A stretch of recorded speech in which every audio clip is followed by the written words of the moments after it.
नमस्कार मित्रांनो, आपण आपल्या चॅनलवर एक लग्नात झालेल्या मुला-मुलीची एक प्रेम कहाणी ऐकणार आहोत.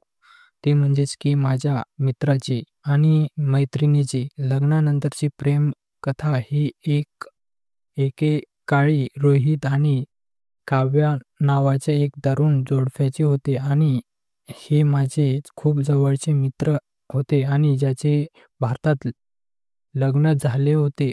लग्न झाल्यावर ते अनोळखी असले तरी लवकरच ते एकमेकांच्या प्रेमात पडले आणि समोरच लग्नानंतर काही महिन्यांनी काव्याला भारत सोडून रोहितला कामानिमित्त अमेरिकेला जावे लागले आणि त्या दोघांसाठी वेगळे होणे कठीण होते आणि परंतु त्यांनी व्हिडिओ कॉल आणि संदेशद्वारे नियमितपणे संपर्कात राहण्याची खात्री केली आणि समोरच माझ्या मित्राने तो म्हणजे बाहेर देशामध्ये गेला आणि एके दिवशी रोहितने काव्याला त्याच्या लग्नाच्या पहिल्या वाढदिवसासाठी भारतात परत येऊन आश्चर्यचकित केले. त्यांनी भारताच्या उत्तरेकडील एक सुंदर हिल स्टेशनवर रोमॅन्टिक वीकेंडला जाण्याची योजना आखली होती आणि ते हिरव्यागार डोंगरावरून चालत असताना रोहितने काव्याच्या हातात हात घेतला आणि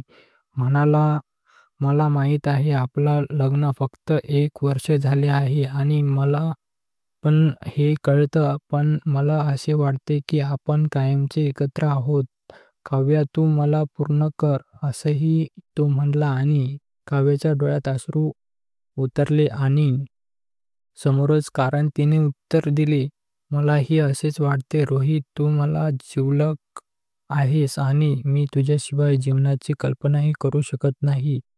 त्या रात्री ते शेताजवळ बसले असताना रोहितने एक छोटा डबा बाहेर काढला आणि म्हणाला, "काव्या, तुझ्यासाठी एक सरप्राईज आहे." त्याने एक सुंदर हिऱ्याची अंगठी उघडण्यासाठी बॉक्स उघडला आणि नंतरच बॉक्स उघडल्याच्या नंतर काव्या आश्चर्यचकित होऊन म्हणाली, "रोहित, सुंदर आहे पण का?" रोहितने तिचा हातात घेतला आणि म्हणाला, "मला माहीत आहे की आपल्या आधीच लग्नाच्या अंगठीची देवाणघेवाण केली आहे, पण मला आपल्या पहिल्या अॅनिव्हर्सरी दिनानिमित्त तुला काहीतरी खास द्यायचे होते. ही अंगठी माझ्या तुझ्यावरील प्रेमाचे प्रतीक आहे आणि काव्या, मी प्रेम करायचे वचन देतो आणि तू सदैव कदर कर." आणि त्यासमोरच काव्याने रोहितला घट्ट मिठी मारली आणि कुजबुजली, "माझंही तुझ्यावर प्रेम आहे रोहित. तू रोजचा दिवस एखाद्या परीकथेसारखा वाटतोस." आणि त्या दिवसापासून रोहित आणि काव्याचे प्रत्येक दिवस त्याचे प्रेम साजरे करायचे ठरले आणि मग ते एकत्र असतो किंवा वेगळे, त्याची प्रेम कहाणी नुकतीच सुरू झाली आहे हे त्यांना माहीत होतं आणि ते त्यांच्या पुढे कुठेही घेऊन जाणार हे पाहण्यासाठी उत्सुकता होते.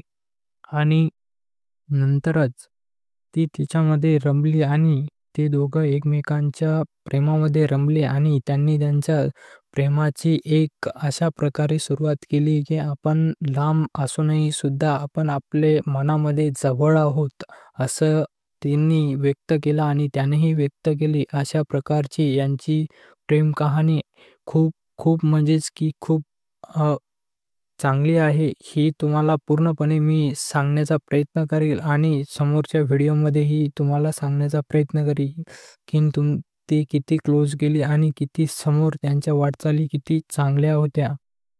तर धन्यवाद मित्रांनो. आपल्या चॅनलला सबस्क्राईब करा. व्हिडिओ जर चांगला वाटला असेल तर